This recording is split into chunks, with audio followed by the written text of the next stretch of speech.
L'histoire du peuple juif vous intéresse ? Retrouvez Liana Gurfinkel dans Un jour notre histoire sur Studio Kalita. C'est tous les matins pour découvrir ensemble les événements et les personnages qui ont fait notre histoire.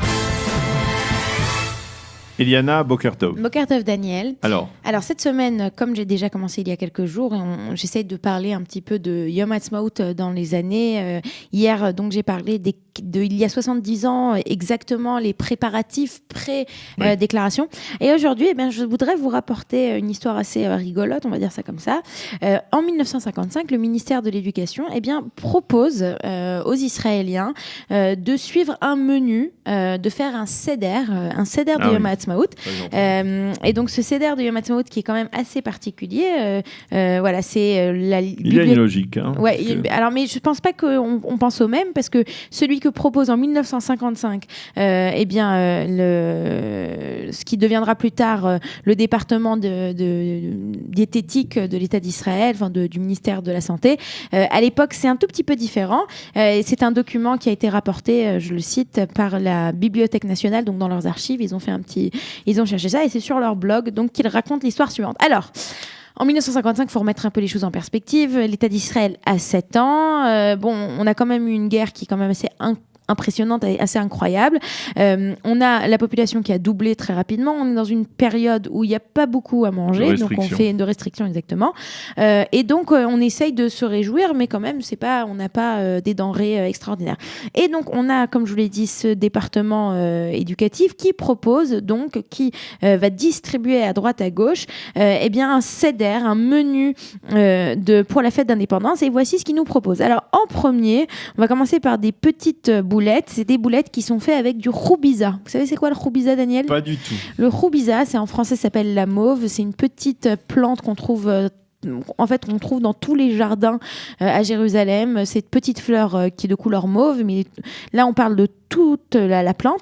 Et en fait, il faut dire qu'au moment du siège de Jérusalem, c'est ce que les habitants de Jérusalem ont mangé, puisqu'il n'y avait pas de quoi manger. Donc les habitants de Jérusalem mangeaient ça. Donc dans ce seder, on propose de commencer le repas par ces petites boulettes, ces petites croquettes de roubiza. Tout simplement les Zecher Matzor Yerushalayim en mémoire, en souvenir du siège de Jérusalem. Alors on va commencer avec ça, ensuite on continue. Qu'est-ce qu'on mange ? Alors là on mange une soupe de légumes avec des boulettes, plutôt des raviolis de viande.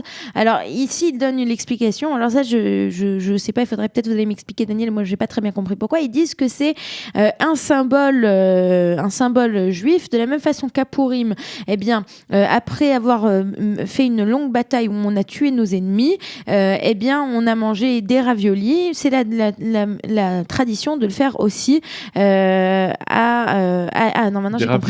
j'ai compris pourquoi, parce que les raviolis, c'est l'idée, c'est comme les oreilles d'Aman, si vous voulez, c'est de la pâte qui renferme, c'est comme qui renferme, donc c'est la même idée. Donc c'est la raison pour laquelle en deuxième plat on a cette délicieuse soupe de légumes avec bien entendu ces raviolis. Ensuite, qu'est-ce qu'on a ?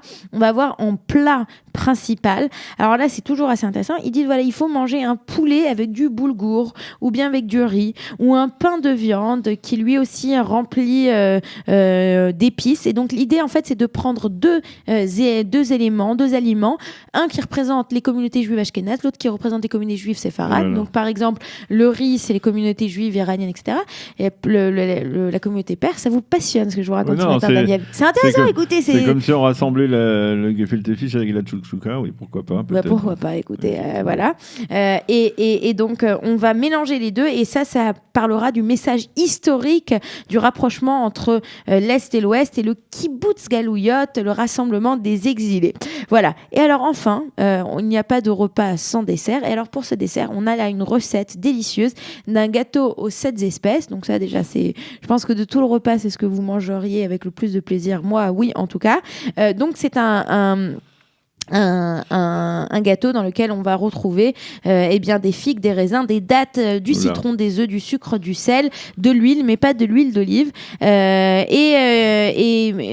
membres donc toujours de ce département de la nutrition du ministère de l'Éducation de l'époque s'excusent en disant que c'est pas la saison des grenades, mais on peut utiliser des zestes de citron, ça fera rappeler ce goût. Voilà, donc c'était le menu en 1955. A été très rapidement abandonné. année, je suppose. J'ai l'impression. Mais comme au départ, quand j'ai commencé à parler du Seder de Yom Ha'atzmaut, je vous ai vu vous redresser, Oui, parce être qu'on parlait intéressé. du Seder de Pessah. De Pessah, mais surtout parce qu'il y a plusieurs personnes qui font un Seder de Yom Ha'atzmaut. Si je ne me trompe pas, le Rav Medan à Longshut a l'habitude de faire un Seder tout particulier avec des coupes de vin aussi, de la même façon qu'il y a le Seder de Tou Bishvat, le Seder de Pessah, eh bien il y a le Seder de Yom Ha'atzmaut. Voilà. Merci Eliana pour nous avoir parlé de cette coutume qui n'a pas véritablement bien pris dans la société israélienne. En tout cas, nous allons marquer une petite pause et on se retrouve tout de suite avec Alain Michel, historien de la Shoah, avec lequel nous parlerons nous allons faire le lien entre Yom HaZikaron qui intervient ce soir et Yom HaShoah que nous avons commémoré la semaine dernière. Nous allons voir comment nous allons faire ce lien en parlant du dernier maillon avec Alain Michel dans quelques instants. Vous aimez l'histoire juive ?